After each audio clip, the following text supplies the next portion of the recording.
Chapter 4. Grim Reality and Hope. I woke to the feel of Andrea and Amy's soft, warm bodies pressed tight against me, skin to skin. Naked and beautiful, their blonde hair fanned in tangled waves across the seat and my chest. Andrea's full breast rested heavy against my ribs, Amy's slender leg hooked possessively over my thigh.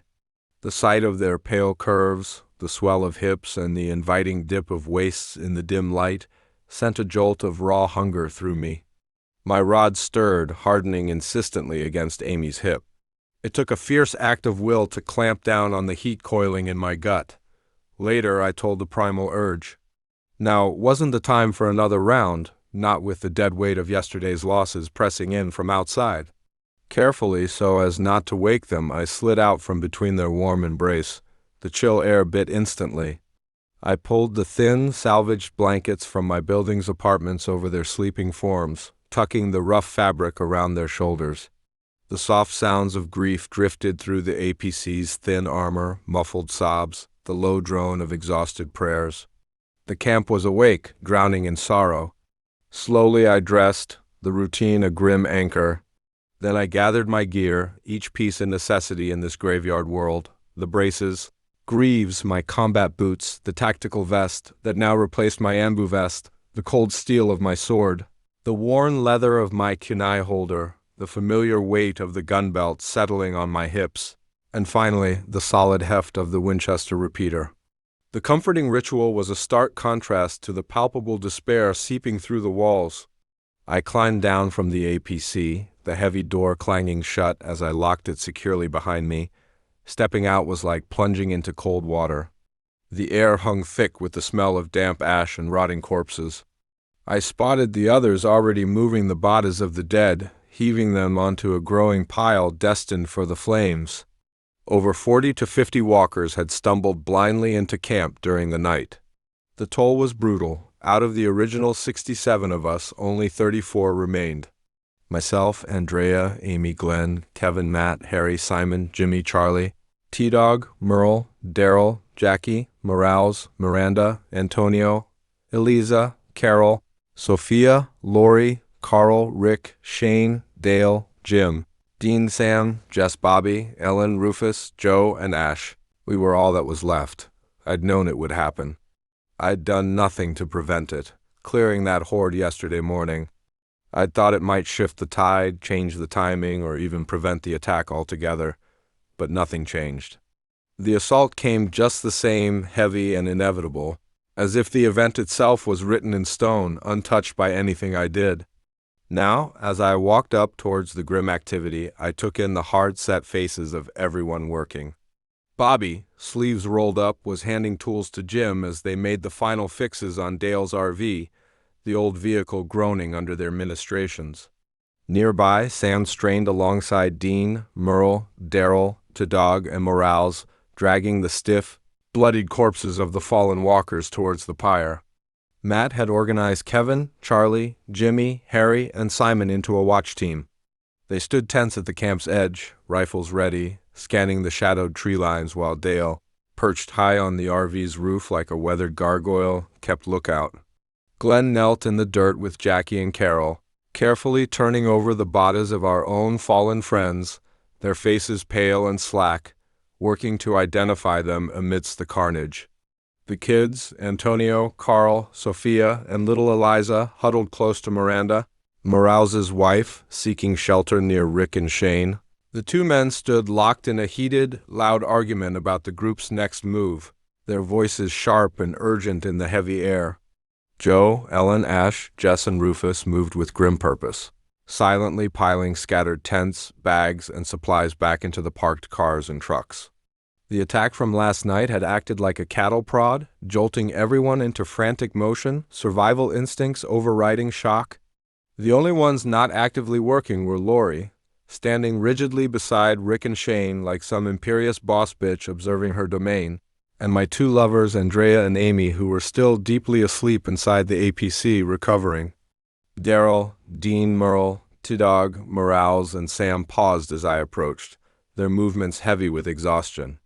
Sweat streaked the grime on their faces, eyes shadowed and red-rimmed from a night spent fighting and a dawn spent clearing the aftermath.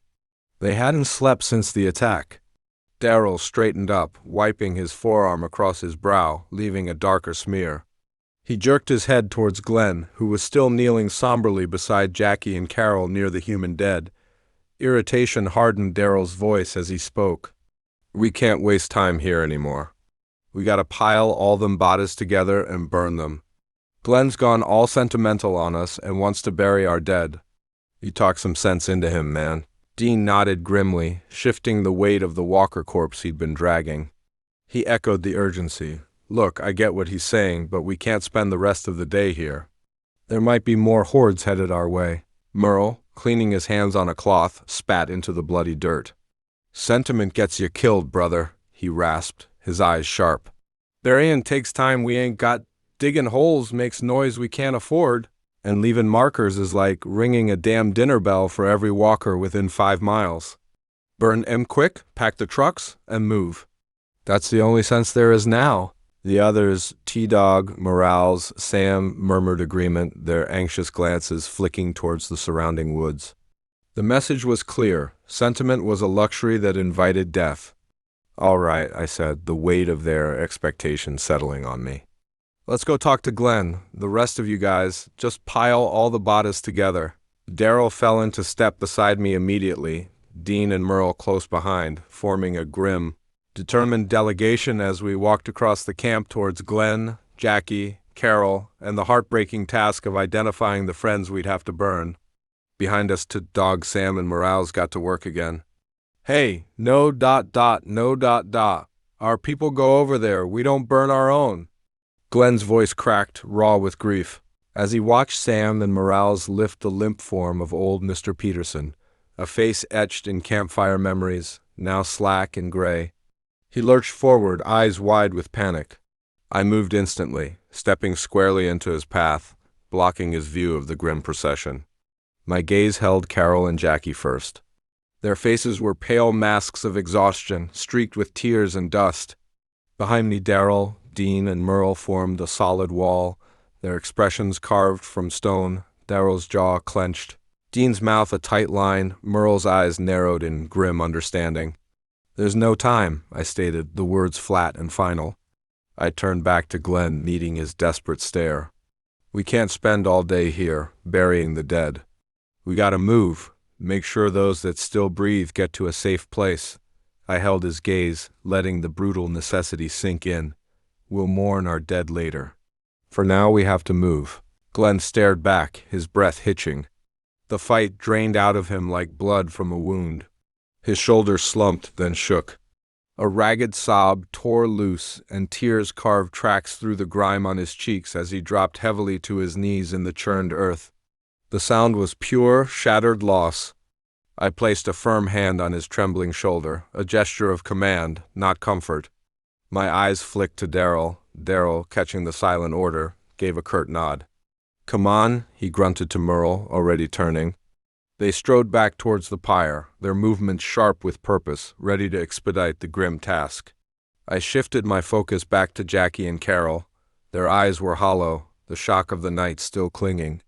"You too," I said, my voice softening fractionally but leaving no room for debate. "Go rest up. We'll be leaving camp in about 3 hours." They didn't speak. Carol just nodded numbly, pulling Jackie's arm gently. They turned, shoulders bowed, and moved like sleepwalkers towards the small cluster of children huddled near Miranda. Dean stepped forward then, his presence steady. He crouched beside Glenn, speaking low words lost in the crackle of the nascent pyre and Glenn's muffled cries. With surprising gentleness, he hooked an arm under Glenn's shoulder and helped the younger man to his feet. Dean guided him towards the looming bulk of Dale's RV. Bobby appeared at the door, his face grim, and pulled Glenn inside. Dean exchanged a few quiet words with Bobby and Jim before stepping back out, leaving Glenn in their care. I found Matt directing his watch team near the perimeter. "Matt," I called, my voice cutting through the low murmur of activity. He snapped to attention. "Get your boys. Help Ellen, Joe, Ash, Jess, and Rufus finish loading the trucks. Everything essential. Nothing gets left that we'll regret." "On it," Matt confirmed, already turning to bark orders at Kevin, Charlie, Jimmy, Harry, and Simon. They broke away from their vigilance, joining the grim ballet of packing. Watching them move for a moment, ensuring the order took hold, I then walked towards Dale's RV. The smell of solder and hot metal hit me as I approached, where Bobby and Jim worked on the old camper. Jim was under the chassis, hammering. Dale sat perched above, scanning the trees, but his eyes were shadowed with fatigue. I stopped near Bobby, who was wiping grease from a wrench. "She gonna be roadworthy?" I asked, my gaze sweeping over the RV's battered flanks and the fresh welds scarring its underbelly. Bobby wiped his greasy hands on an even greasier rag, squinting up at me from beside the RV's exposed engine. The metallic tang of hot oil and solder hung thick in the air. "Yeah, just tuning her up one final time." He jerked his chin towards the arguing figures near the smoldering campfire where Rick, Shane, Lori, Miranda, and the kids were clustered. "You got any idea where we'll go after?"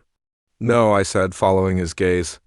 Rick gestured emphatically. Shane's posture was rigid with opposition. Lori watched them like a hawk. "But I think Rick might have a few ideas." Jim slid out from under the RV's chassis on a creeper, his face smudged with grime and exhaustion. He sat up, wiping sweat from his forehead with a dirty sleeve. "Those two haven't been able to agree on where we should go since first light," he rasped, the frustration clear. "Last I heard them, they were arguing about Fort Benning and the CDC in Atlanta." The names hung in the air. Fort Benning was a gamble, a symbol of order that might already be rubble or worse, overrun. The CDC. That was a known quantity, at least to me. "How far is Fort Benning from here?" I asked Jim, keeping my tone neutral, masking the fact its location meant little to me. Jim shrugged, a weary gesture. "I don't know, maybe 80 to 90 miles away?" He glanced at the fuel truck parked nearby, its levels worryingly visible. "But it is far, even with the fuel truck? We'd barely make it before we run out." The unspoken truth. Stranded vehicles on a 100-mile stretch of apocalypse were death warrants. The calculation was instant. "Then the CDC it is," I stated it flatly, turning my gaze back to Bobby. His pragmatism was valuable. "You agree?" Bobby leaned against the RV's fender, contemplating. "It's closer," he conceded, ticking off points on greasy fingers. "And might have some military personnel still stationed there." He met my eyes, the next point critical. "And we are running low on ammo, so even if they aren't there, maybe they left behind some supplies." Bobby had the right idea. He saw the immediate needs, proximity, potential refuge, and the desperate necessity for resupply. What he couldn't know, what only lived in my memory, was the scale of the abandonment. I knew the military had already abandoned the CDC, not just left, but fled in haste. And left out front of the CDC building were military-grade trucks, tanks, guns, Humvees, and armored trucks. The image solidified, not just scattered supplies, but an arsenal, a motor pool. Everything our group would need to change from a ragtag convoy to an armored military convoy. It wasn't just hope. It was a tangible, brutal upgrade in survival odds, sitting less than 20 miles away. An hour later, the pyre roared. We stood in a ragged half-circle around the towering inferno, the heat pressing against our skin like a physical wall. Flames devoured the monstrous pile, a grotesque amalgamation of walkers and our own fallen, now indistinguishable in the consuming fire. The stench was overwhelming, a nauseating cocktail of burning hair, fat, and something deeply organic, clinging to the back of the throat and stinging the eyes. Thick, greasy black smoke coiled upwards, staining the gray sky. Amy and Andrea, finally roused, moved silently among the survivors, gathering scattered debris and broken weapons, their faces pale but set in lines of grim determination, joining the final push to erase the night's horror. As the group stared, mesmerized by the flames and burdened by grief, Rick broke the silence. His voice cut through the crackle and pop of the blaze, strained and tight with the effort of maintaining control. "All right, come on." Meeting in front of Bobby's RV bus. "We gotta decide where we move from here." The command acted like a release. People turned away from the grim spectacle, movements slow and heavy. They shuffled towards the large, boxy shape of Bobby's RV, Ellen had already set up a collapsible table in front of it. On its scarred surface lay a large, unfolded map of Georgia. Its lines and names suddenly the most important thing in the world, our potential lifeline sprawled out under the ashy sky. Ellen had done her best, smoothing the large map of Georgia over the scarred surface.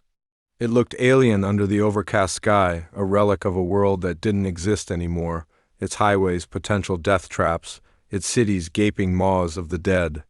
The flickering remnants of the funeral fire cast long, dancing shadows, making the lines on the map seem to writhe. Amy stood close to my left, her shoulder brushing mine. Andrea mirrored her on my right. Their presence was a low thrum of warmth against the pervasive chill of loss. Glenn sat slumped on an overturned crate near Carol and Jackie, his eyes red-rimmed and distant, staring at a point somewhere beyond the map. Dale perched on the RV steps, shotgun resting across his knees, his eyes constantly scanning the tree line. Bobby leaned against the RV's massive front tire, wiping grease from his hands with a rag that looked permanently stained. Jim sat on the ground nearby, exhaustion etched deep into his features. Merle leaned against the side of the bus, picking dirt from under his fingernails with a knife, radiating cynical impatience. T-Dog stood with Morales and Sam, arms crossed. Ellen, Rufus, Joe, and Ash lingered near the parked cars, ready but waiting. The kids, Sophia, Antonio, Eliza, were clustered with Miranda near the RV door, unusually quiet. Lori stood just behind Rick, her hand resting possessively on Carl's shoulder, her gaze sharp, watchful. Shane paced a tight circle behind Rick, radiating restless energy like a caged predator. Rick placed a calloused finger on the map, near a cluster of lines representing Atlanta. His knuckles were white. "All right," he began, his voice rough but trying for command. "We all know we can't stay here. The noise, the fire, it'll draw more. We need a destination. Somewhere fortified.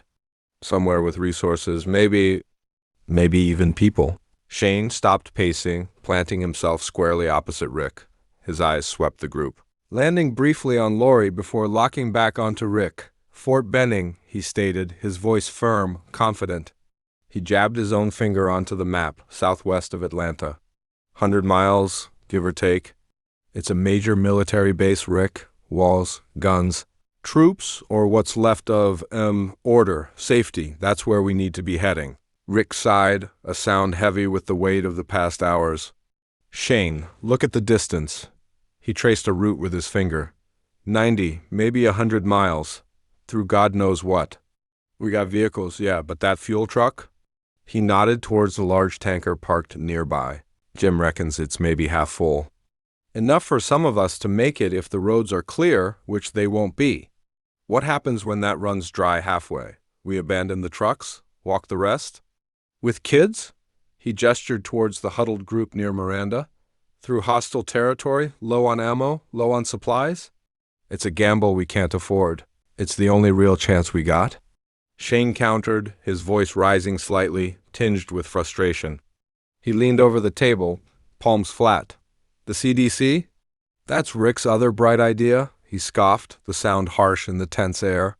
"A glorified lab in the middle of downtown Atlanta? You remember Atlanta, Rick? Crawling with those things. We barely got out alive last time. You want to drive back into that hellhole? For what? Doctors, scientists? They're probably dead or fled weeks ago." "Or bunkered down," Rick argued, his own frustration starting to show. He tapped the CDC location on the map. "It's designed for containment, Shane. Heavy doors, generators, maybe even supplies. And it's close, 20 miles. We could be there by nightfall if we push, conserve fuel, scout the approach. Fort Benning, it's a hope, a symbol. The CDC is a tangible structure, right here, right now. We need shelter tonight, not a 100-mile prayer." "Tangible? It's a death trap," Shane shot back. "Even if it's standing, getting to it. Through those streets? You saw M. It's suicide. Benning offers real security, a perimeter, troops." "If it's still operational," Rick retorted, his voice gaining an edge. "We have no contact, Shane. No radio, nothing. For all we know, Benning fell on day one, or it's overrun. Or it's locked down tighter than Fort Knox," shooting anyone who approaches. We drive all that way, burn our last fuel, and find nothing but ruins or a bullet. Then what? We're stranded 100 miles from anywhere with nothing. The tension crackled between them, thick enough to choke on. Lori shifted, her hand tightening on Carl's shoulder. Andrea leaned in closer to me, whispering, "This isn't helping anyone." I gave her a nod, understanding her concern. The others, Kevin, Matt, Charlie, Jimmy, Glenn, Harry, and Simon, also glanced my way as if waiting for me to say something. Bobby cleared his throat, the sound loud in the sudden quiet that followed Rick and Shane's clash. All eyes turned to him. He pushed off the tire, stepping closer to the table. "Look," he said, his voice calm, pragmatic.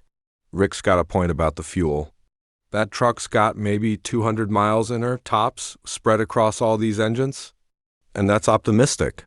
Hills, detours, idling, it drains fast. Bending's a long haul through unknown territory. CDC?" He shrugged. "Closer, less fuel burned just getting there. Means we got reserves for scouting, for getting away if we need to. Fuel's life right now. CDC makes more sense on that count alone." Dale spoke up from his perch, his voice wary but steady. "Safety isn't just walls, Shane. It's sustainability. Getting to Benning, even if it's standing, it's a massive risk with our current state.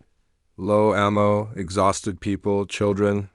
The journey itself could kill half of us before we even saw the gates." He adjusted his hat. "The CDC is a hell of a lot closer. We can check it out first. If it's bad, truly bad, and we haven't burned our only reserves getting there, we can pivot. Find somewhere else closer. A school, hell, maybe even a courthouse, something. Benning's an all-or-nothing play. We ain't got the chips for that table right now." Jim lifted his head from where he'd been staring at the ground. His voice was a rasp. "I drove trucks for 15 years. Bobby's right. That fuel won't get us to Benning, not with this convoy, not safely.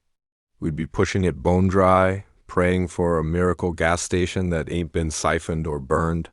CDC, it's a shorter sprint. Less time exposed on the road, less chance of breaking down 100 miles from nowhere. It's not even worth a debate. I say CDC," he coughed, a dry, hacking sound. "Sentiment ain't feeding the engine or stopping a bullet." Merle let out a derisive snort. He stopped picking his nails and flicked the knife closed with a sharp snick. "Practicality? Y'all sound like a bunch of accountants staring at a ledger while the wolves are at the damn door." He pushed off the bus and sauntered towards the table, his one eye gleaming. "Benning, military, means guns, means lots of guns. Ammo stockpiles. Vehicles that ain't held together by rust and prayers. Maybe even some hard sons of bitches who know how to actually fight this shit instead of crying over burnt meat." He spat near Rick's boot. "This CDC? A fancy hole in the ground full of dead eggheads? What are we gonna do, Rick? Hide behind test tubes? You think them heavy doors held? You think the geeks inside didn't turn and eat each other weeks ago? Benning's got force. That's the only language them walkers understand. Only thing that keeps you breathin', CDC's a fool's hope. Benning's a fighter's chance." Ellen stepped forward from near the cars, her arms wrapped around herself. "Merle's got a point about weapons," she said, her voice quieter but clear. "We are low, dangerously low. If Benning is operational, even partially, the firepower," she trailed off, looking at the meager pile of salvaged weapons nearby. "But the kids," she looked towards Carl and Sophia. 100 miles, every mile is a risk. Every hour on the road is another chance for something to go wrong. The CDC is closer, maybe safer for them in the short run?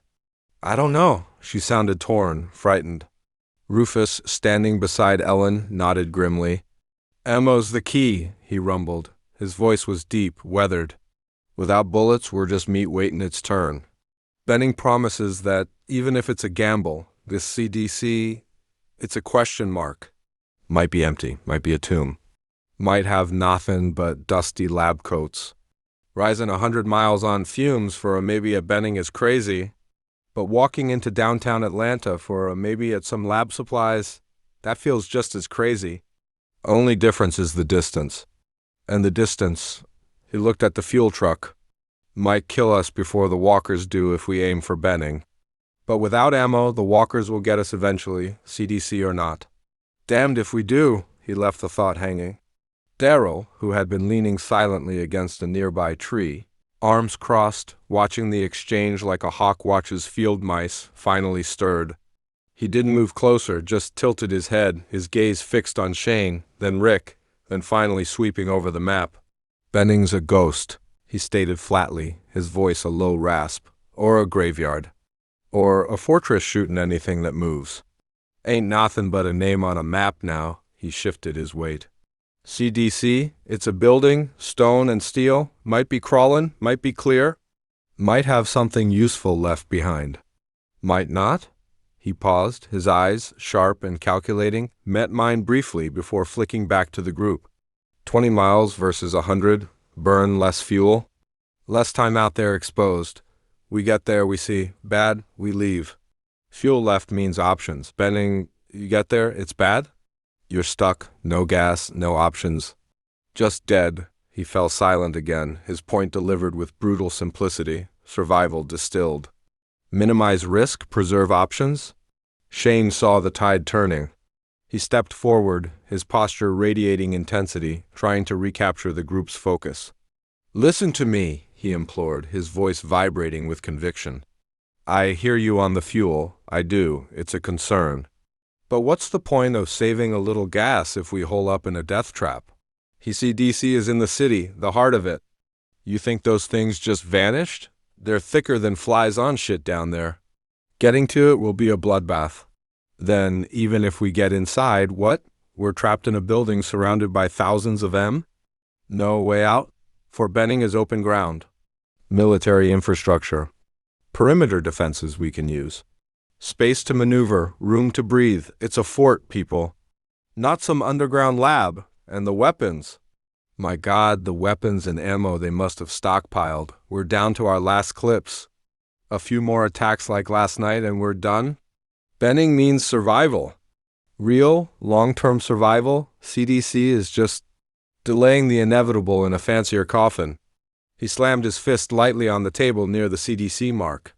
Don't let fear of the drive blind you to the death sentence that place is. Rick flinched slightly at Shane's fist hitting the table, but he held his ground. He looked around at the faces, the fear in Ellen's eyes, the exhaustion on Jim's, the cold calculation in Daryl's, the grim pragmatism on Bobby's. Fear? Rick asked, his voice quieter now, but carrying a different weight, the weight of shared burden.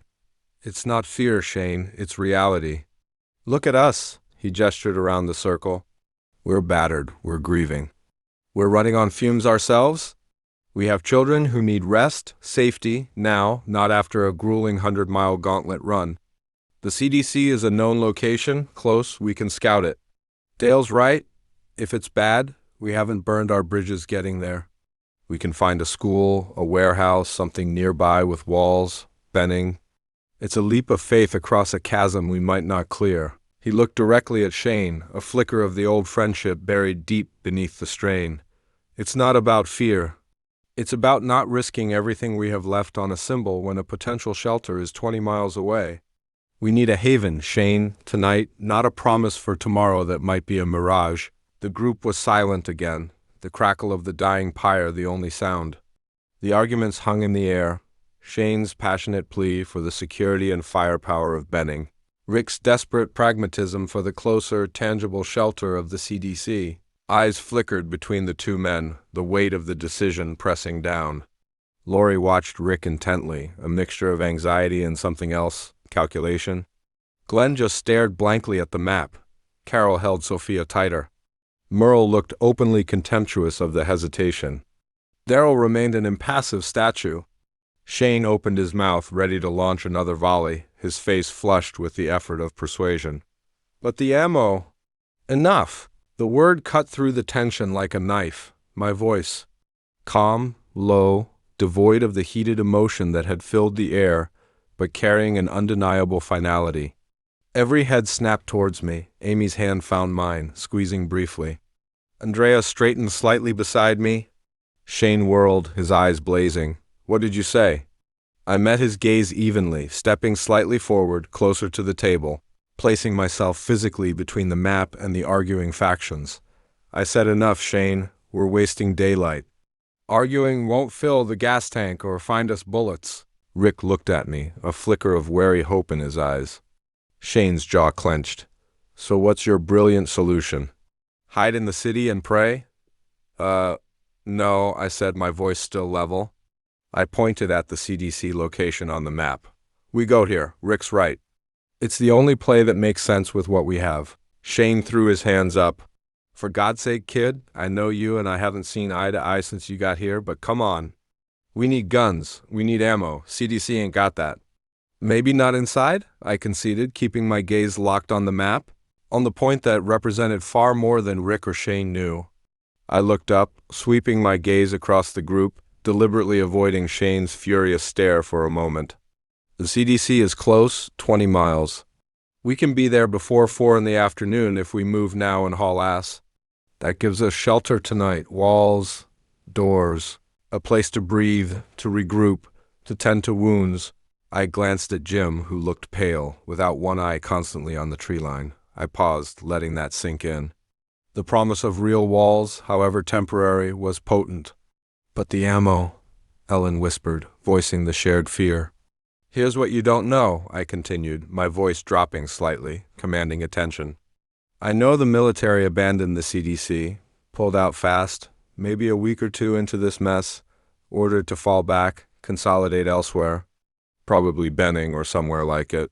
I saw Shane perk up slightly, thinking I was bolstering his argument, but they didn't just leave quietly. They left in a hurry. And they left everything they couldn't immediately load onto choppers or fast movers. I paused for effect, seeing the comprehension start to dawn on Bobby's face, a flicker in Daryl's eyes. Parked right out front of the CDC building, abandoned where they stood when the order came down, are military vehicles. Not just trucks, armored vehicles, Humvees, maybe even a tank. And they were guarding a major facility. They left behind crates. Ammo crates, weapons, supplies they couldn't take. A collective intake of breath? Shane stared at me, disbelief warring with sudden sharp interest. You know this? How? 'Cause when all this shit happened and you were all up here hiding, my ass was in the thick of it. In Atlanta, I countered flatly, an obvious lie, because I remembered, in the show there were military trucks surrounding the CDC building. The point is, the CDC isn't just a potential bunker. It's a potential armory, a motor pool. Everything Bobby was hoping for at Benning? It might be sitting 20 miles away, not 100, abandoned, for the taking. If we can get to it, secure the building or just the perimeter long enough to load up. I let the implication hang. We go from a ragtag convoy barely holding together to an armored column. Military-grade transport, firepower, protection for the kids. I looked directly at Ellen, then Joe. We changed the game. Silence, thick, profound silence. The crackle of the pyre seemed louder. The weight of the revelation settled over them. Rick looked stunned, then a wave of cautious relief washed over his face. Dean whistled low under his breath. Armored vehicles? Ammo crates, just sitting there? Abandoned, I confirmed. Left in the rush. The military prioritized personnel and maybe critical intel. Hardware got left behind. Daryl pushed off the tree, taking a step closer, his hunter's eyes intense. You saw this? Yeah, I saw them run out of there, I lied again with confidence. It's all just laying there in front of the CDC building, the vehicles, the crates. They were there when the last unit pulled out. Odds are high, they're still there. Walkers don't drive tanks? Rufus let out a low, appreciative chuckle. Well, guess we gotta go see for ourselves then. Looting Uncle Sam's lost and found? Now that sounds like my kind of salvation, he chuckled with interest. I'm in, Dean said, grinning. Let's go check it out. Yeah, all right, Sam also nodded. If what Hadrian says pans out, we'd be set. Hey, fine, I'll follow your lead, kid. Just toss me a couple of them ammo boxes if you have extra later. Shane was still grappling with it. The foundation of his argument, Benning's superior resources, had just been potentially undermined by a treasure trove much closer. If this is true, he stammered, uncharacteristically hesitant. It is, I said, finality returning to my tone. The CDC is right at our doorstep, immediate shelter, and the highest chance of resupply with exactly what we need most: heavy weapons, armored transport, and ammo. Fort Benning offers a distant hope and a journey we likely won't survive. The choice is clear. I looked around the circle, meeting the eyes of those who had spoken, those who had stayed silent. We head for the CDC, secure the building if possible. Secure the vehicles and supplies outside if not. We move, now, before whatever's drawn by the pyre gets here. I didn't ask for consensus. The momentum had shifted irrevocably. Bobby nodded firmly. Makes sense. All right, people, we got our destination. Let's prepare and haul us out of here. Dale sighed, but it was a sound of acceptance. 20 miles. We can manage that. Scout carefully. Jim just nodded, too tired for words, but relief evident in the slight slump of his shoulders. Come on, Dale. Let's get your camper moving. Ellen looked at Rufus, who gave a single, grim nod. Ammo and armor beats a long walk any day, he muttered. Darrell simply grunted, a sound that conveyed assent. He was already turning, scanning the perimeter, shifting into movement mode. About time. Thought we'd spend an hour here, listening to two grown men bellyache. Dean smirked. Come on, Sam. Get Jess on the GMC and check your guns. Looks like we're riding into a fight. Glenn didn't react, still lost in his grief. Carol gently touched his arm. Jackie watched me, a new, wary respect in her eyes. Rick let out a long breath, the tension visibly draining from him. He looked at me, a complex mix of gratitude and something else, perhaps. A dawning realization of the hidden depths and knowledge his mysterious campmate possessed. All right, he said, his voice regaining some steadiness. CDC it is. He turned to the group. You heard him? We move. Now, finish loading the trucks. Secure everything loose. Matt, keep your watch sharp until we roll. Everyone else, move with purpose. We roll out in 10 minutes. Darrell, can you take the lead and scout ahead for us? Darrell grunted a nod and left to saddle up his bike. He was followed by Merle, who had a smirk on his face, carrying his shotgun. Shane stood rigid for a moment longer, conflicting emotions warring on his face, frustration, lingering disbelief, but also the undeniable pull of the potential prize I'd described. Finally, with a curt, almost imperceptible nod, he turned away, his shoulders set. He didn't agree, but he wouldn't fight it. Not now. The decision was made. The grim reality demanded action, not argument. The brief council of survival was over. The caravan to the heart of the dead city was about to begin. Just as we were preparing to leave and setting up the structure of our convoy, Morales dropped a bombshell. He was leaving with his family for Birmingham. I didn't try to convince him to stay because I didn't feel like speaking with an idiot. After they said their goodbyes, they drove off into the hazy morning, their taillights vanishing around a bend choked with overgrown kudzu. I watched them go, the rumble of their engine fading into the eerie silence of the Georgian backroads. A bitter taste lingered in my mouth, not just at Morale's stupidity, but at the gnawing certainty that the open road was a death sentence for a family alone. Still, his choice was made. I then had Rick hand out CB radios to all the cars and trucks in our convoy. The plastic casings felt cheap and dusty, but they were our lifelines now. It was around 9 a.m., so we had time and daylight on our side. The air was already thick with humidity, promising another scorching day. Cicadas droned in the pines, a surreal soundtrack to the apocalypse. I gave Andrea, Amy, and Carol a crash course on gun safety right there in the shadow of my PC. The beast, the armored hull radiated heat, and the smell of oil and diesel clung to us. I showed them how to reload, aim, where to switch off the safety, and what to do if the chamber got jammed. Don't ask me how I knew how to do that, because I just did.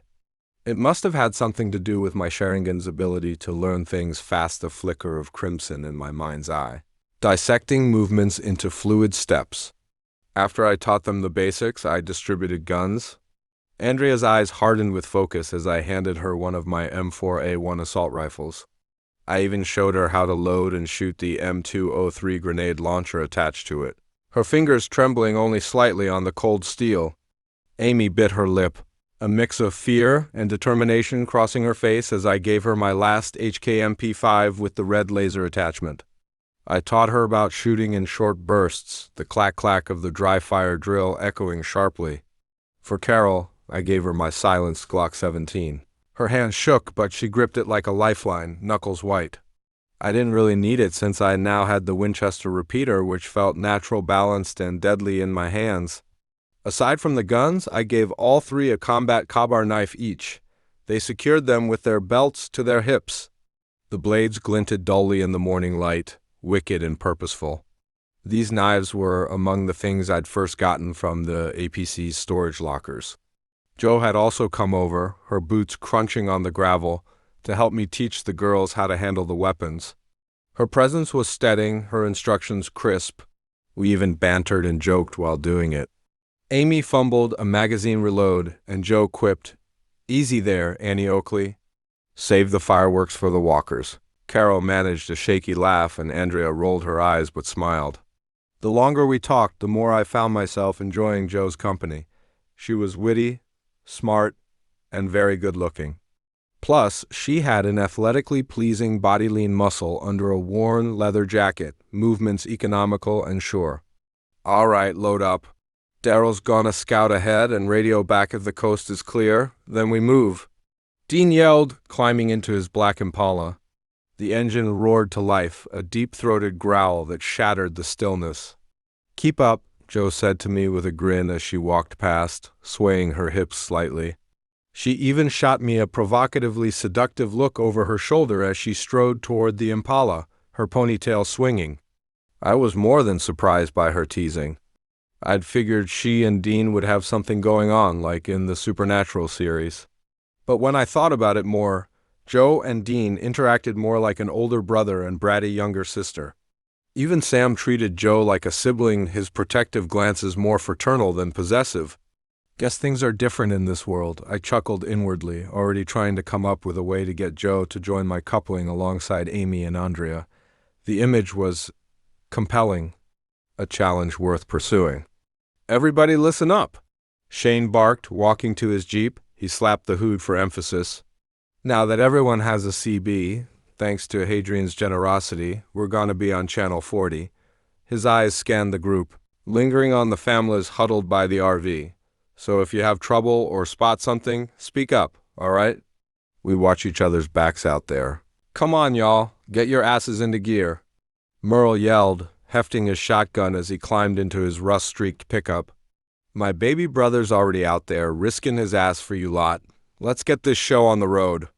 "All right, Carol, get Sophia into the beast, girls." "Let's go," I said, walking over to climb into the APC. The armored door hissed shut behind us, sealing us in the dim, cool interior. Sophia clutched her doll, her eyes wide but trusting. 5 minutes later, everyone was ready. In the lead was Daryl on his bike, a shadow on wheels. Behind him was Dean in his Impala, Jo riding shotgun. After them came Sam and Jess in their sturdy GMC, followed by Dale, Jim, Matt, and Glenn in the old, lumbering camper. Right after them were Bobby, Kevin, and Matt in the RV bus, its engine rattling like loose change. In the middle were Ellen, Jackie, Ash, Simon, and T-Dog in the SUV. Then came Rick, Lori, and Carl in their Volkswagen. Shane followed in his Jeep, trailed by Merle in his pickup. Bringing up the rear were Rufus and Harry in the shuddering oil tanker. I took the very rear in my APC, the Beast, with Amy, Andrea, Carol, and Sophia. We convoyed south toward Atlanta, a ragged metal snake winding through corpse-silent countryside. We didn't stick to the main highway. Instead, we took back Roderick's idea, saying the smaller routes would be safer, with fewer traffic graveyards blocking our path. The scenery was somehow serene and breathtaking. Sunlight dappled through towering pines and ancient oaks draped in Spanish moss. Kudzu smothered abandoned barns, turning them into green, shapeless mounds. Wildflowers bloomed defiantly along fence lines. There was no sign of life anywhere. The roads were empty except for the occasional lone walker shuffling through overgrown ditches or staggering across fallow fields. No cars, no humans. Just wide-open country, blue skies, and the grotesque punctuation of walkers roaming the land. To pass the time, Amy decided to play I Spy over the CB, I spy with my little eye. Something gray and crumbly, she chirped, her voice crackling through the static. Glenn's voice replied first, that busted concrete bridge? Nope, Shane's mood, Merle cackled. Laughter erupted across the channel. Shane's grumble was audible even without the radio. The game caught on. Jackie guessed clouds. Dale offered asphalt, and Sophia whispered, the old man's hat, meaning Dale's bucket hat. More laughter followed. Sophia even started doing knock-knock jokes with Carl. Their young voices, bright with forced cheer, were infectious. Knock, knock, ... Who's there? Boo, boo-hoo. Don't cry, Carl. It's just a walker. Their giggles fizzed over the airwaves, a fragile bubble of normalcy. But like all things, it had to end. Courtesy of an uptight anal Shane. Enough! His voice slashed through the static. This ain't a damn road trip. Channel 40 is for threats and coordinates only. Save the chatter. Silence followed. Even in the beast, the mood dampened. But Amy just switched off the CB mic and grinned. Fine, we'll play in here. So we did. Andrea spotted a rusted water tower. T. Carol a faded sunflower mural on a crumbling gas station wall. S. Sophia a skeletal deer picked clean by scavengers. D. The small joys felt like rebellion. It was a long drive to Atlanta. About an hour in, we had to detour around a jackknifed semi-trailer, its cargo of furniture spilling across the road like the guts of some giant beast. We found a narrow service road choked with weeds, tires crunching over brittle branches. By the time we were 2 blocks away from the CDC building, the sun hung low, casting long, distorted shadows. It was already 3 p.m. ZZZT, this is Daryl. The way up to the CDC is clear. But be careful driving up. There's a lot of dead bodies. Like everywhere, greater than ZZZT. Got it, Dean replied, his voice tight. ZZZ, eyes open.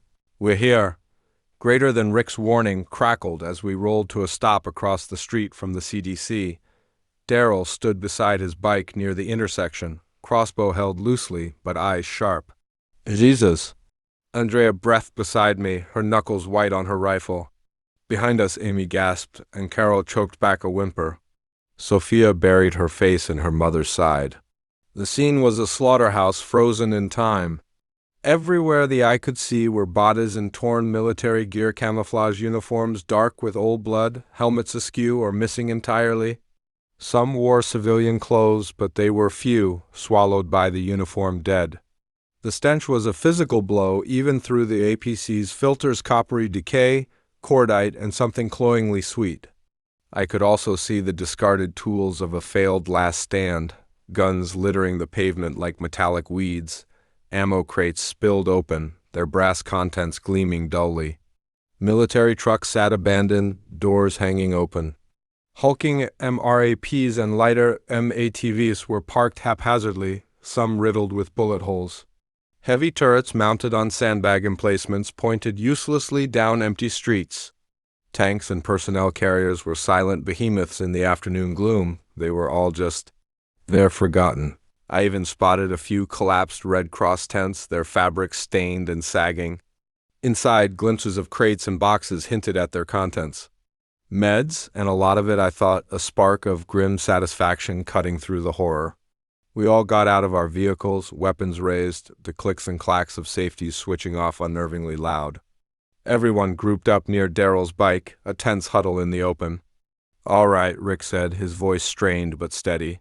He scanned the desolate plaza fronting the CDC. It looks clear. We'll go over and check it out together. No one falls behind. He took the lead, his sheriff's hat pulled low. Shane flanked him, shotgun held high and tight to his shoulder, eyes sweeping the corpse-strewn approaches. Lori and Carl followed close behind, Lori's hand gripping Carl's shoulder. T-Dog, Jackie, Dale, and Jim quickly fell in line. Glenn, Matt, I called out, low and urgent. Take the boys and do a quick sweep on your way forward. Stab the corpses in the head. Make sure they don't stir awake and grab someone after they pass. On it? Glenn replied, pulling out his knife. Matt gave me a sharp, determined nod. They took Jimmy, Kevin, Charlie, Simon, and Harry. The group moved methodically. blades flashing down with sickening thuds and crunches as they silenced the dead permanently, following Rick's group toward the imposing CDC entrance. "Dean, Sam," I turned to the Winchesters, "take everyone else and catch up. Then you're in charge of them." I met Dean's eyes, conveying the unspoken weight. "Merle, you and Daryl back them up." "All right, come on, Sammy," Dean said, already turning. "Sure, kid," Merle drawled, spitting a stream of tobacco juice onto a dead soldier's flak jacket. "What about you?" "I'm gonna check things out here, scavenge a little. Maybe see if these military toys got any goodies left," I replied with a smirk, patting the hull of the nearest MRP. "Hadrian, hurry!" Amy urged, grabbing Andrea's arm as they moved to follow Sam and Dean. Carol gave me a pleading look. "Don't worry about me, go. Get in there." "I'll be fine," I smiled and waved them off, projecting a calm I didn't entirely feel. I watched them go, a tight knot of survivors moving across the killing field toward the sealed glass doors of the CDC. Then I turned, slinging my Winchester over my shoulder, and calmly walked toward a large 6x6 military cargo truck parked near a sandbagged .5 OCal position. The truck's canvas cover was torn, flapping in the hot breeze. I climbed onto the running board and peered into the cab. A corpse in a private's uniform slumped over the wheel, skin waxy and sunken, with a quiet thunk. I drove one of my kunai into its temple. The body slumped further. I hauled it out, its weight thudding dully onto the asphalt. The key was still in the ignition. I turned it. The engine wheezed but didn't catch. The fuel gauge hovered just above EA. "Just enough to move it later," I noted. I was about to climb into the cargo bed when Amy and Andrea's frantic shouts echoed across the plaza. "Hadrian!" I spun around. The CDC's heavy main doors were sliding shut with a final echoing clang. The group was inside, visible through the thick glass for a split second. Rick pounding on the door, Andrea's face pressed against it, wide-eyed with panic. Then opaque steel shutters slammed down over the glass with a sound like a vault ceiling. They were locked in. I was locked out. A low chuckle escaped me. Perfect. I walked calmly over to the sealed entrance, my boots echoing in the sudden silence. I consciously circulated my chakra, weaving it around me like an invisible cloak, masking my presence, my heat, my very scent. To any walker nearby, I was now just a ripple in the air, a trick of the light. Amy and Andrea's muffled voices came from behind the shutter. "Hadrian! The door! It locked! We're stuck!" "Listen to me," I said, my voice low but carrying through the metal. "Follow the others deeper inside. Stay with Sam, Dean, and Bobby. I will find another way in later. Tell them all the fighters to eat whatever they're given and rest as much as they can. When I come back, we move. Got it?" A pause, then Andrea's voice, tight but controlled. Okay, Hadrian, be careful." "Always," I replied. I heard their footsteps retreat. Moments later, I moved towards the front of the building, where there was a floor-to-ceiling reinforced plexiglass window beside the main shutter. Daryl and Merle stood there looking out at me, crossbow and shotgun ready. "Place is locked up tighter than a drum," Merle grunted, scanning the bodies around us. "The place looks abandoned, empty," Daryl added, his eyes narrowing. "Smells like desperation and cheap whiskey in here." "Good," I said. "I need you two to scour the place. Focus on supplies, anything that could benefit us. See what's salvageable, what's got fuel, keys, or useful cargo. Lootin' time?" Merle grinned, a gold tooth flashing. "Call it being opportunistic," I countered. "Be thorough, but be quiet. Don't wake the neighbors." I gestured to the scattered dead. Dean and Rufus appeared next, standing where Daryl and Merle had stood. Dean's expression was grim. "Place feels wrong. Like eerily quiet in here," figured. I nodded. "Help Daryl and Merle gather supplies. Pack anything useful near the entrance or in a vehicle we can drive. When I get back inside, we're leaving. Oh, and there might be Doctor in there. Keep an eye out for him." Rufus gave a curt nod.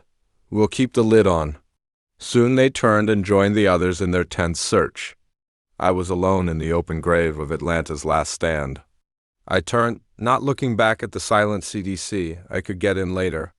Through ventilation shafts, service tunnels, or simply by blowing a hole in the right spot. For now, I had work to do. It was time to become the ultimate opportunist, to gather every piece of useful scrap the panicked military had left behind. After all, it was all just sitting here, rotting, rusting, waiting. Who better than me to claim all these toys? I chuckled inwardly, the sound lost in the wind whistling through skeletal buildings. The scale of the task was immense, but the Sheringan's cool clarity settled over me. I moved toward the nearest Red Cross tent, my senses expanding, cataloging every crate, every weapon, every drop of fuel. The dead watched with empty eyes as the looting began. Dean POV. Hello? Rick yelled into the cavernous, sterile lobby. His voice bounced off the polished marble floors and towering columns, swallowed by the oppressive silence. He gripped his Colt python, knuckles white.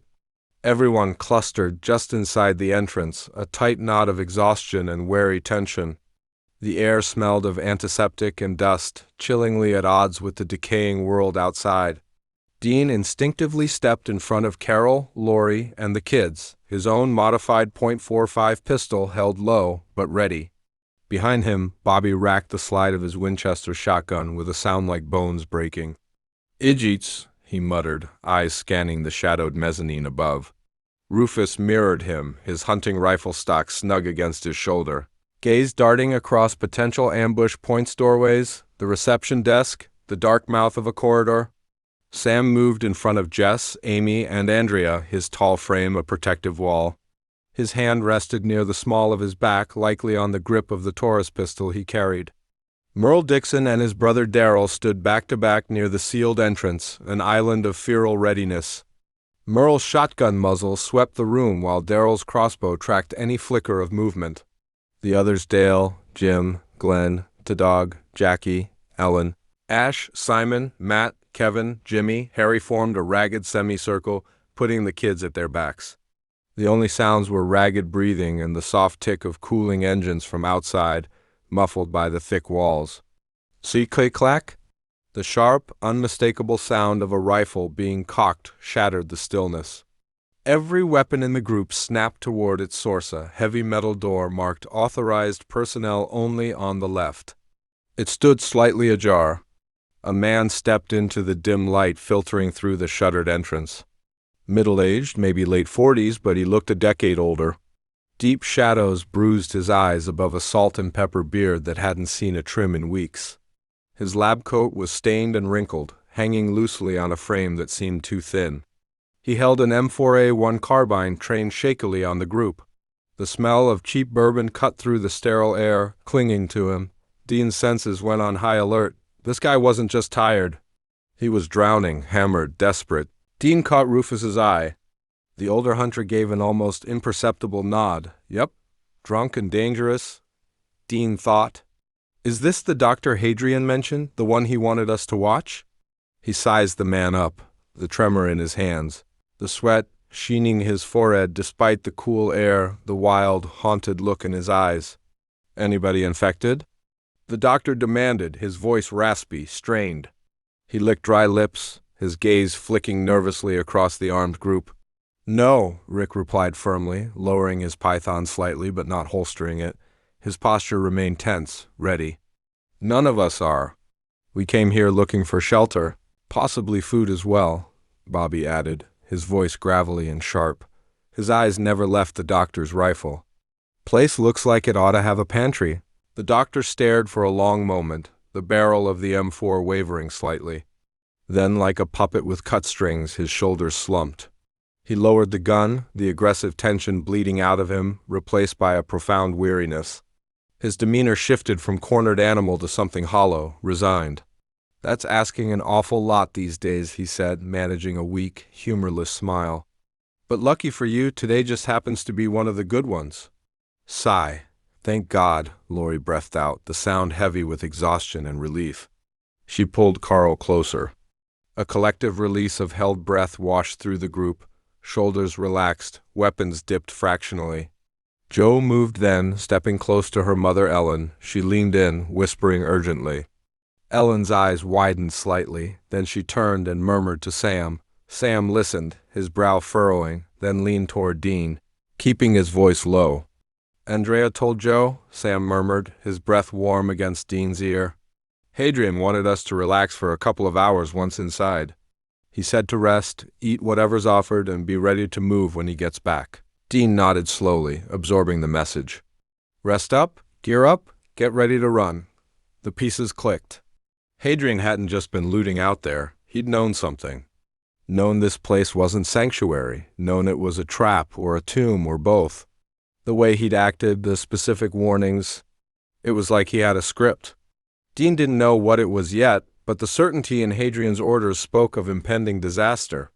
Before anything else, the doctor said, turning and gesturing vaguely down a brightly lit corridor, I'd like to ask you all to submit to a blood test. He started walking, not looking back.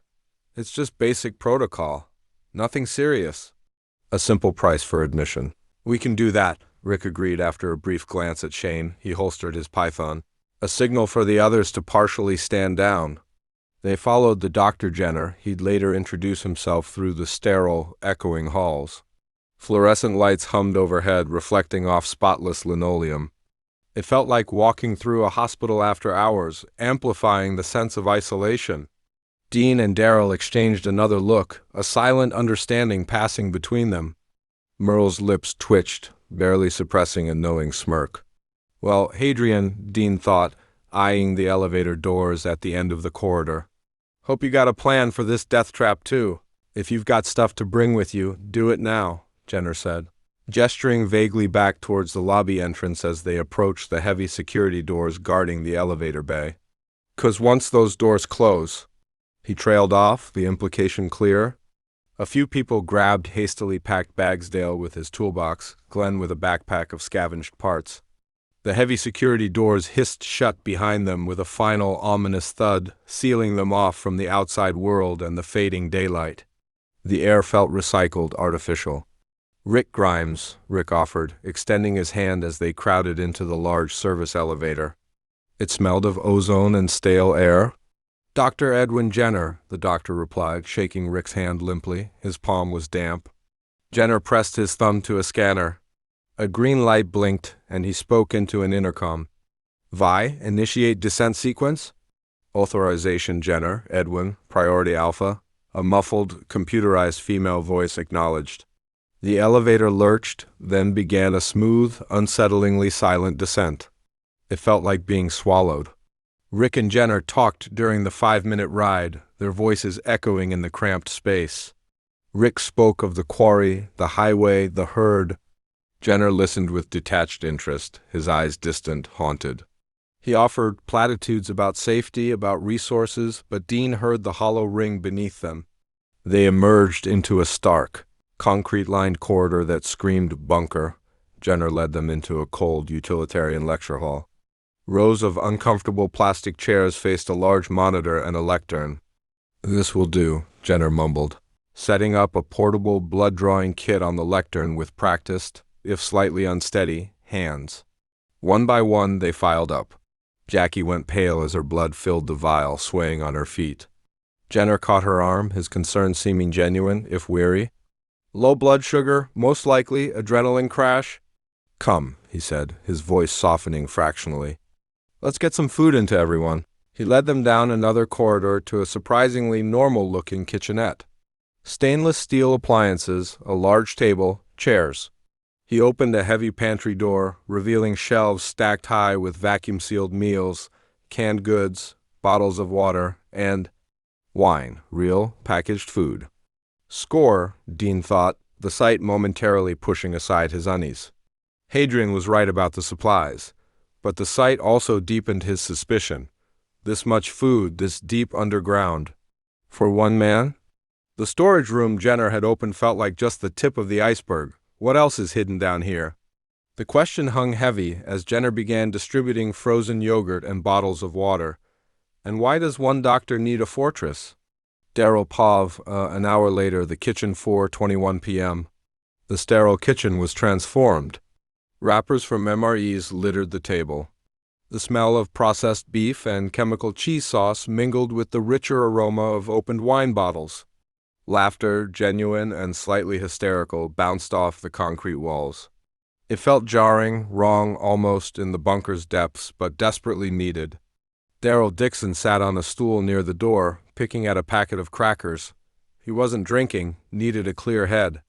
Beside him, Dean Winchester nursed a bottle of water, his eyes constantly scanning the room's single entrance, his posture deceptively relaxed. Daryl recognized the vigilance it mirrored his own. Laurie Grimes laughed, a bright, brittle sound, as Dale argued good-naturedly about Carl having wine.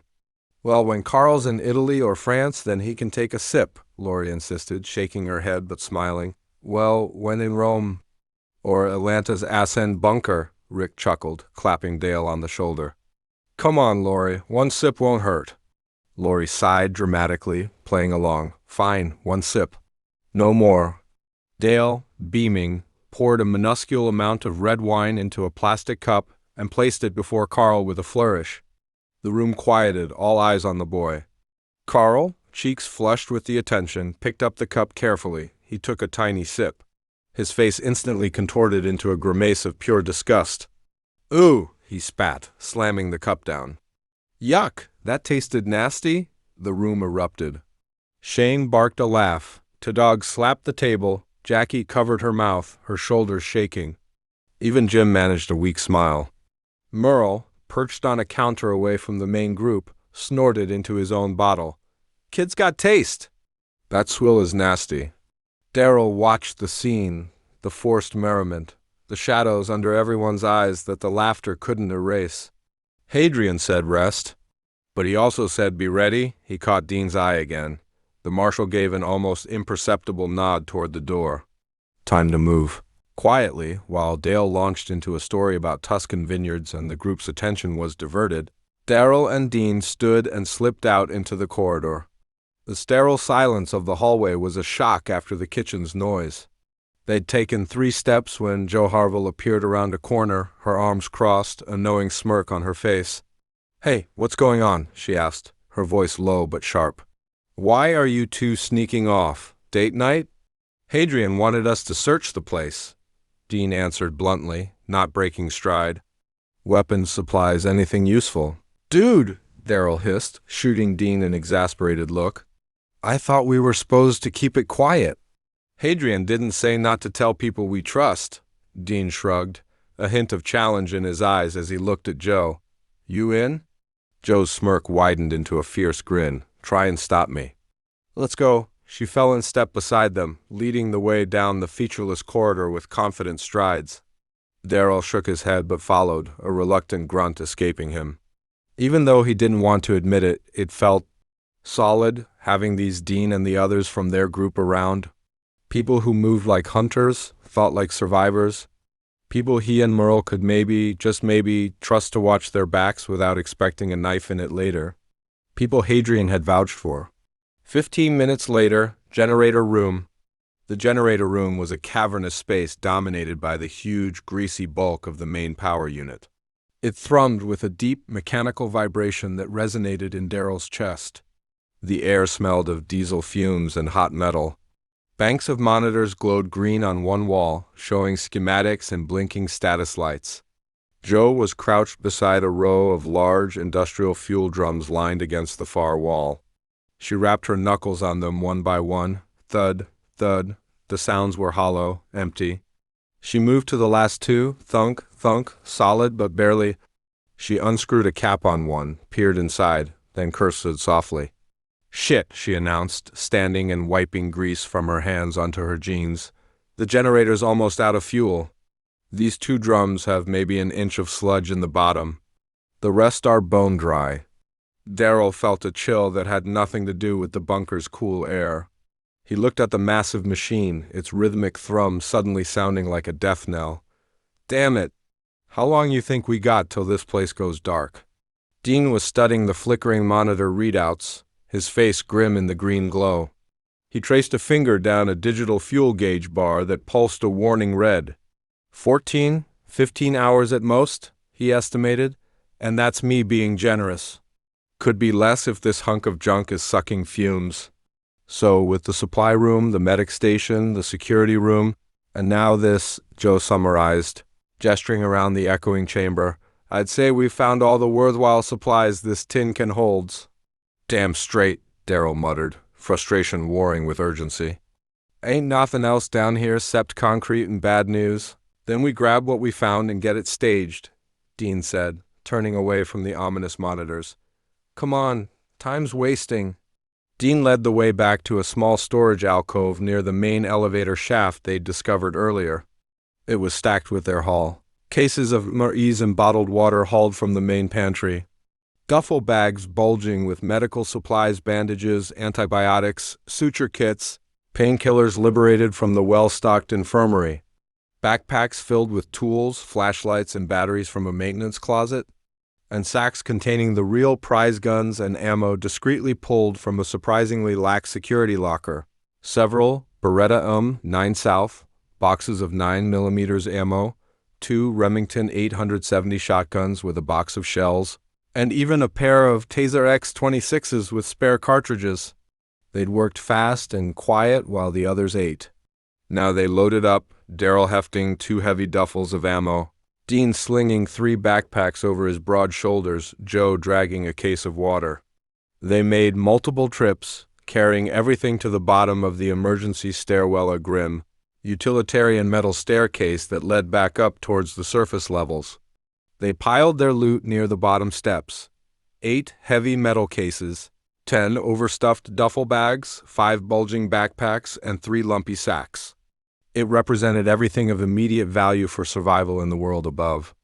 Everything they could carry quickly when the lights went out. All right, Darrell grunted, wiping sweat from his brow with the back of his hand. The thrum of the dying generator seemed louder here, vibrating the metal stairs. Now that's done, let's go back. Pretend we're just getting seconds on that nasty wine.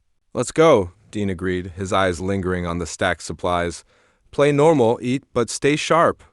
The 3 of them walked back towards the sound of forced merriment in the distant kitchen. Darrell carried the weight of their secret.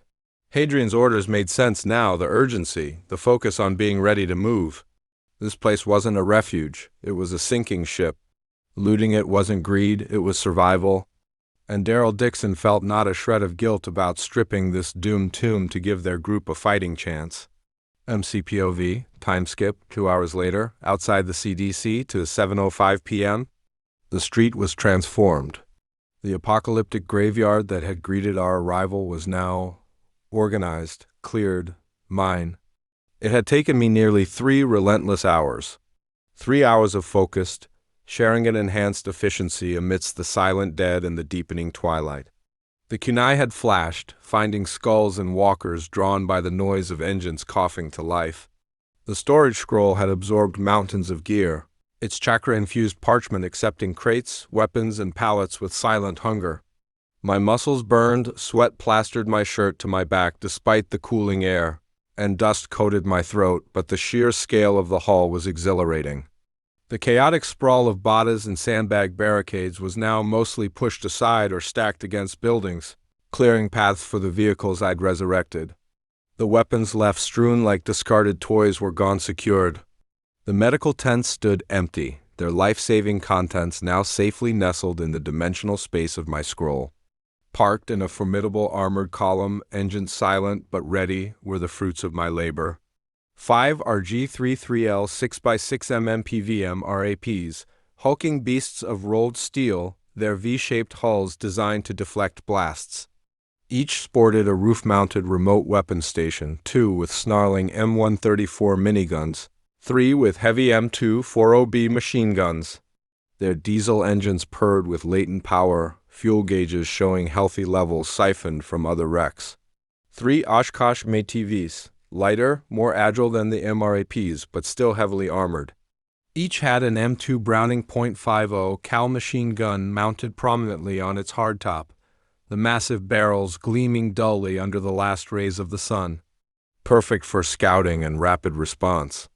2 M927 5-ton 6x6 military cargo trucks, workhorses.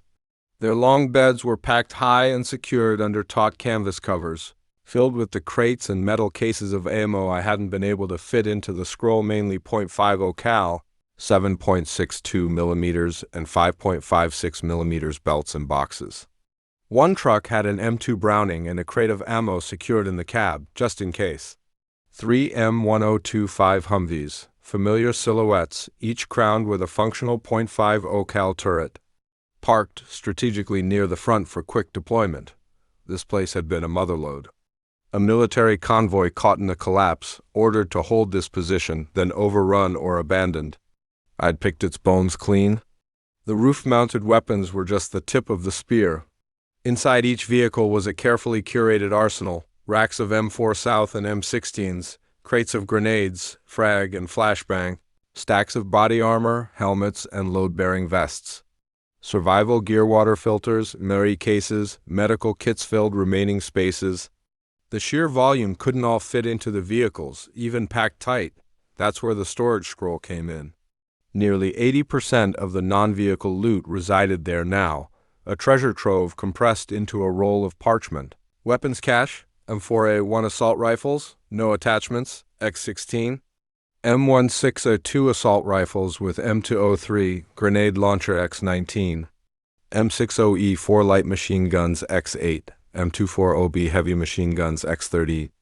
Car-15 assault rifles X9, Mossberg M500 shotguns by 5, HKM27 IAR assault rifles X12, M136AT4 rocket launchers by 3, M107 long-range sniper rifles, Barrett .50 cal X6, MK-19 automatic grenade launchers by 3, M72 law rocket launchers by 4, M14 enhanced battle rifles EBR X2, M17 handguns X17, M9A3 handguns by 13, the 1000th 249 SAW light machine guns X14, M82A1 SAS are sniper rifles X2, MK22 MRAD multi-role sniper rifles X4, M26 mass modular accessory shotgun systems with scopes X7, M110 SAS semi-automatic sniper systems X8, Remington 870 shotguns X3, HKMP 5 submachine guns, no attachments X8, Remington M24 sniper rifles X4, Colt 9mm SMGs X12, flare guns X17. Support gear, riot shields X20, taser X26P stun guns X30, Kabar fighting knives by 19, full military-grade tactical gear sets, helmets, vests, pouches, X5. Twin-mountable M2HB Browning .50 caliber machine gun systems, only 2 sets. Crates of suppressors, optics, red dots, COGs, sniper scopes, cleaning kits. Cases of fragmentation grenades, stun grenades, smoke grenades. Boxes of specialized ammo, tracer, armor piercing. The medical tents yielded in Aladdin's cave. Pallets of antibiotics. Painkillers, 4 bags, surgical tools, scalpels, clamps, sutures, defibrillators, portable oxygen tanks, and stacks of sterile bandages and gauze all vanished into the scroll. After securing the military loot, I'd taken the massive oil tanker semi. Its diesel engine roared to life, a monstrous sound in the silent city. Predictably, walkers shambled from alleyways and broken storefronts, drawn like moths to the noise. By the time I reached a shell-shocked gas station a few blocks north, a small horde was pawing at the tanker's sides. Stepping down, I masked my presence completely. To the walkers, I became air, a ghost. I moved among them, their rotting faces inches from mine, their groans vibrating in my chest. They ignored me, fixated on the noisy semi. Inside the gas station's shattered store, I grabbed armfuls of packaged snacks, bottled water, and a few dusty road maps, tossing them into the semi's cab. Then the slow, tense process of filling the massive tank began. The petrol fumes sharp in the air as the walkers milled around the truck, confused and agitated. It took another hour, every second stretched thin with potential disaster. When the tank was brimming, I drove the behemoth back, parking it like a steel fortress wall beside my APC. After that, I had left to go look for the Vatos, taking care of the elderly somewhere in the city. I had a pretty good idea of where they had been, so it didn't take me long to find them. It was the meeting and convincing them part that had gotten a little out of hand. Flashback, Northside Care Home. The fading sun bled crimson over the crumbling Atlanta skyline as I approached the Vatos stronghold. The Atlanta Sunset Care Home was less a sanctuary and more a fortress carved from desperation. Sandbags choked the windows. Razor wire glinted atop chain-link fencing reinforced with scavenged sheet metal, and the air hung thick with the smell of wood smoke, unwashed bodies, and the faint, ever-present tang of decay. Shadows moved behind barricaded slits. Eyes watched. I walked openly down the center of the debris-strewn street, the Winchesters slung casually over my shoulder, hands visible, 15 distinct heartbeats.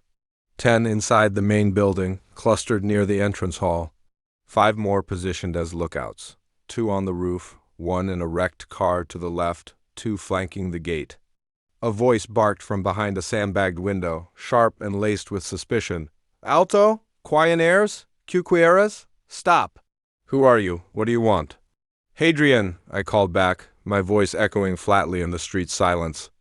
"Looking for Guillermo. Heard he run things here." "I have a proposition." Laughter, harsh and humorless, came from the roof. "Propositions get you dead, man. Turn around now." "Need to talk to Guillermo," I repeated, taking another step forward. The click-clack of multiple weapons being readied was the only answer. The lookout in the wrecked car stood, leveling a sawed-off shotgun. The 2 flanking the gate, wiry men clutching tire irons and machetes, stepped into the street, blocking my path about 20 feet away. "Last warning, Cabrin." The gate guard on the left snarled. Itachi's instincts, honed in countless silent ambush and brutal confrontations, flared within me. Their aggression was predictable, their stances unbalanced. They relied on fear and numbers, not skill, a waste of potential. The gate guard on the right lunged first, tire iron whistling towards my temple. Time seemed to slow, the Sharingan's crimson pinwheel spinning lazily in my mind's eye. His movements were telegraphing sludge. I flowed under the swing, my legs snapping out in a low, devastating sweep. Suiten, Mizu Guruma, water wheel adaptation. His ankle bone cracked with an audible snap, and he hit the pavement screaming. Fractured. The second guard hesitated, shock widening his eyes. That instant was fatal. I closed the distance in a blur, my fingers lancing out like striking vipers, Jukin gentle fist principle. 2 precise strikes, solar plexus, throat pressure point. The air exploded from his lungs in a choked gasp, and he crumpled, gagging silently, paralyzed. Chaos erupted. The lookout in the car fired. Buckshot shredded the air where I'd been a microsecond before. I was already moving, a phantom skipping across the asphalt. 3 men burst from the main doors, 1 with a bat, 1 with a kitchen knife, 1 with a pistol. From the roof, a rifle cracked. A bullet sparked off the pavement near my feet. The pistolero fired wildly. I read the muzzle flash, the minute tremor in his wrist. Before the echo died, I was inside his guard. My palm slammed upward under his chin, Shoten Jutsu, ascending heaven palm, snapping his head back with brutal force. He dropped like a sack of grain. The bat wielder swung wildly. I sidestepped, grabbed his wrist, and used his momentum, augmented by a subtle chakra push, to hurl him headfirst into the knife wielder charging behind him.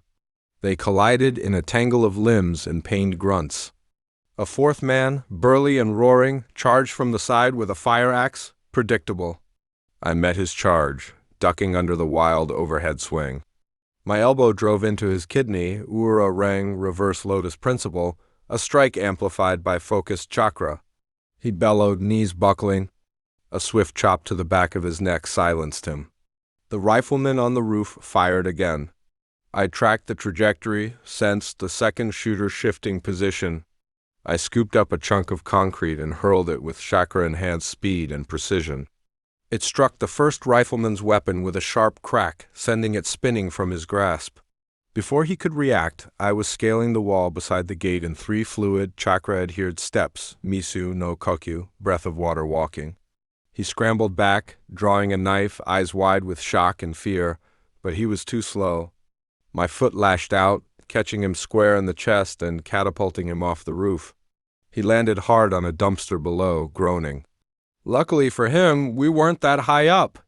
The second rifleman froze, staring down the barrel of my Winchester, which I had drawn from my back. He slowly lowered his rifle, raising his hands. Back on street level, the remaining 6 from inside had poured out, Guillermo at their forefront. He was younger than I expected, maybe late 20s, but his eyes held the hardened weariness of a leader burdened by survival. He held a well-maintained Glock, aimed steadily at my direction. His crew fanned out around him, baseball bats, pipes, one with a hunting rifle trembling slightly. "Enough!" Guillermo shouted, his voice tight with fury and shock. He'd seen me dismantle 10 of his 15 men in less than a minute, none dead but all incapacitated or neutralized. Broken limbs, paralysis, disarming precision. "What the hell are you? What do you want?" I lowered the Winchester slowly, slinging it back over my shoulder. I kept my hands visible, my posture relaxed but ready. The Sharingan's glow faded from my eyes, leaving only focused intensity. I then dropped down from the top, creating a small gust of dust scattering. "I told you," I said calmly, stepping over the groaning man with the broken ankle. "A proposition. My name is Hadrian. I lead a group, larger than yours, better armed, better protected. We're heading south, away from the cities, looking for sustainable shelter." Guillermo's eyes narrowed. He tried to hide the surprise in his eyes after he saw me casually land back on the ground. "And you want our stuff? Our home?"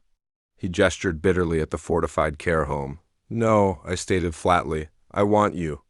Your people, your fighters, your loyalty." Laughter erupted, this time tinged with disbelief and fear.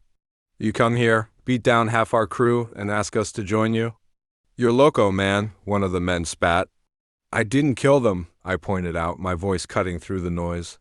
"I could have, easily, every single one of you.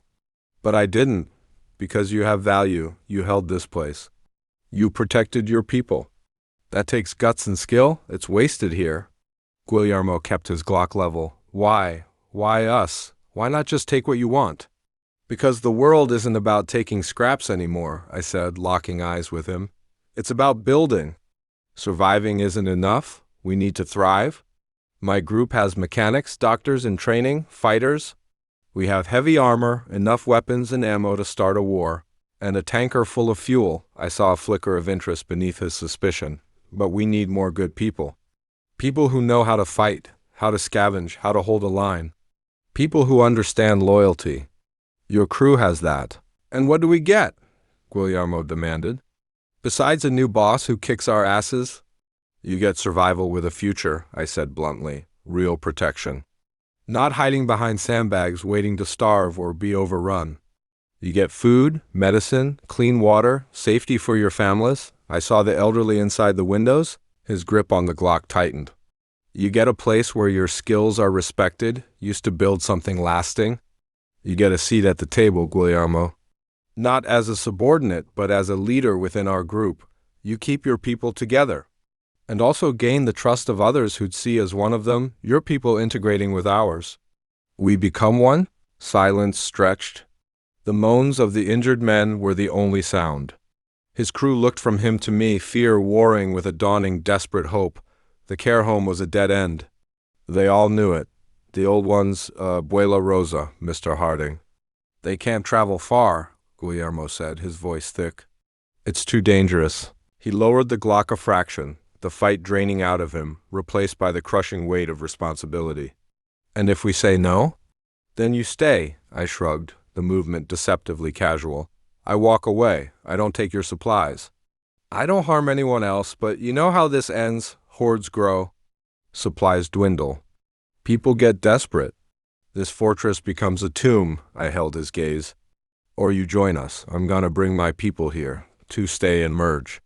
When the next day comes, all of us will leave this city together, as one group.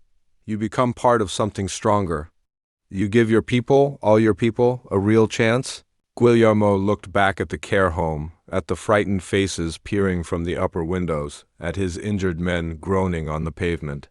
He looked at his remaining crew, seeing the same calculation in their eyes. Survival was a brutal math. His shoulders slumped, then straightened with a new resolve. He holstered his Glock. "All right, Hadrian," he said, the name tasting strange but decisive.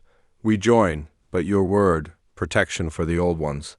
My crew stays together, we get fair share, and you help us move them carefully when it's time to leave. My word, I affirmed, extending my hand. Welcome to the convoy, Guillermo. Gather what you can. And be prepared, once we group up here, we'll rest.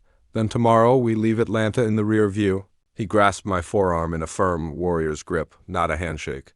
There was no trust yet, only a hard-won truce forged in the necessity of survival. We'll be ready. Felipe, Rico, help the injured inside. Martin, start packing Abuela's things. Move, people! Let's get our stuff prepared for a long drive. As Guillermo barked orders, his crew scrambling with newfound purpose, I felt a flicker of satisfaction. 15 more fighters. More importantly, 15 more souls added to the strength of the whole. Guillermo was a natural leader. He'd be an asset. The Vatos were mine. The care home's value wasn't in its walls, but in the hardened survivors it contained. They just needed the right opportunity, and the right person to show them the path. The memory of the brief, brutal fight and Guillermo's grudging acceptance faded as I approached the CDC's sealed entrance. The Vatos would be preparing, packing their stuff, and waiting for us. 15 more fighters. More eyes, more guns, more hands to build. The encounter solidified my advantage. Atlanta's ruins had yielded not just weapons and fuel, but human capital. Guillermo's pragmatism mirrored my own, a recognition of power and a path to survival.